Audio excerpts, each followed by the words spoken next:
enumerated.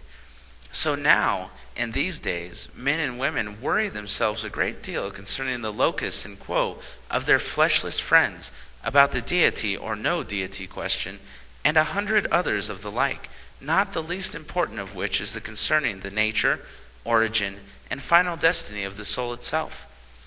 Presently, the years of the race, if not those of the individuals on earth today, the requisite brain organs will be developed, the proper function of which shall be the furnishing of the soul with what it wants, in order to take notice of the comprehend and principles underlying its own existence, here and hereafter.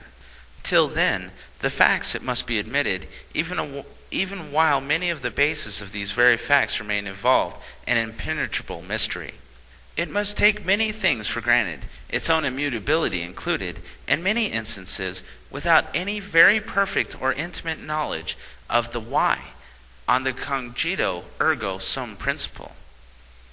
To return to the ancient philosopher, it may be remarked that, although he had a vague notion of the conscious life of the soul subsequent to the dissolution of the corporeal investure, yet unquestionably the sort of post-mortem existence which he received and immortality, as the brightest intellects of the present age understand it, and are two very dissimilar states of modes of being, and widely different in principle, value, nature, and results. It may be well to present an abstract and brief chronicle of the Platonic idea in order to clearly indicate the divergences. To say nothing concerning Plato's doctrine of the metempsychosis, or transmigration of the soul from body to body, which doctrine contains some truth, as does nearly every notion man entertains, and which it took its rise in the plains of Chaldea, was there found and adopted by the great Zerdusht, or Zoroaster, from whom Plato borrowed it. We will merely glance at certain others of his recorded opinions. According to Plato, the soul is double, that is to say, both material and spiritual. All soul pre-existed. Originally, there were inhabitants of heaven, a place somewhere in the sky, whence they immigrated to earth.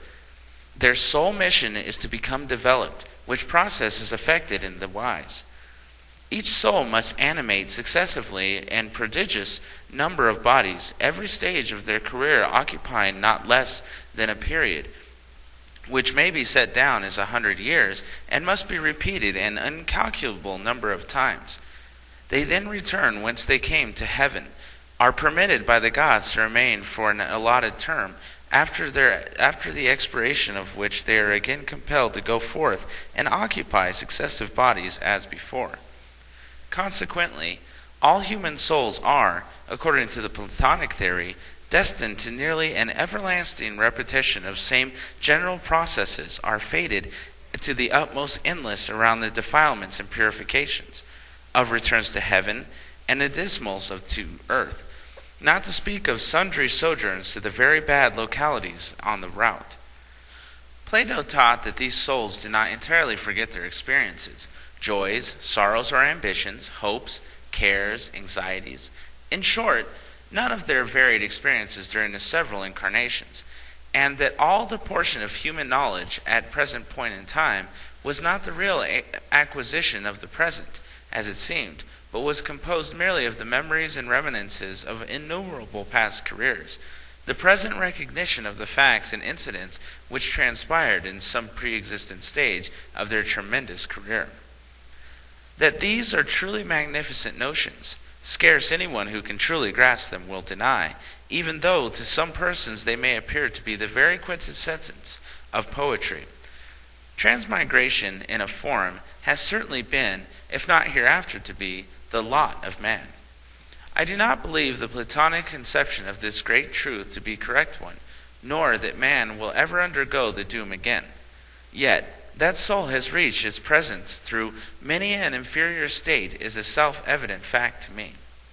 At all events, a formidable array of reasons might be presented to account for the faith that is within me. This idea of Plato's completely antagonizes two of the most celebrated dogmas that ever held the human reason captive. The first of which is the famous monad theory of Leibniz,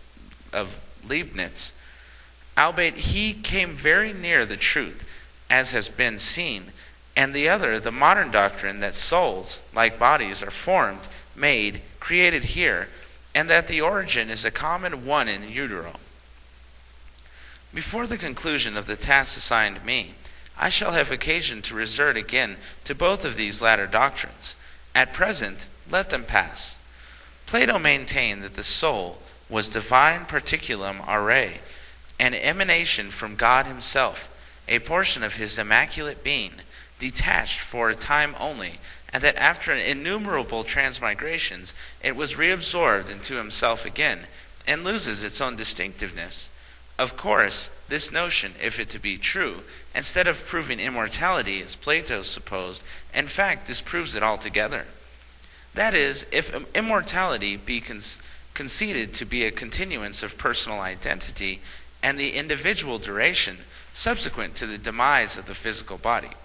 Immortality means a continued existence on the personality, and not mere survival of the varied elements whereof a human being is composed.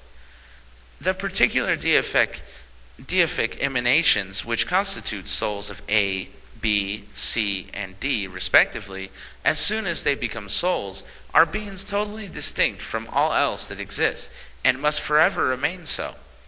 The soul can be predicated of either, only as beings thus separate, and therefore immortality can be a prerogative of man only so long as God and man are not blended into the one single personality.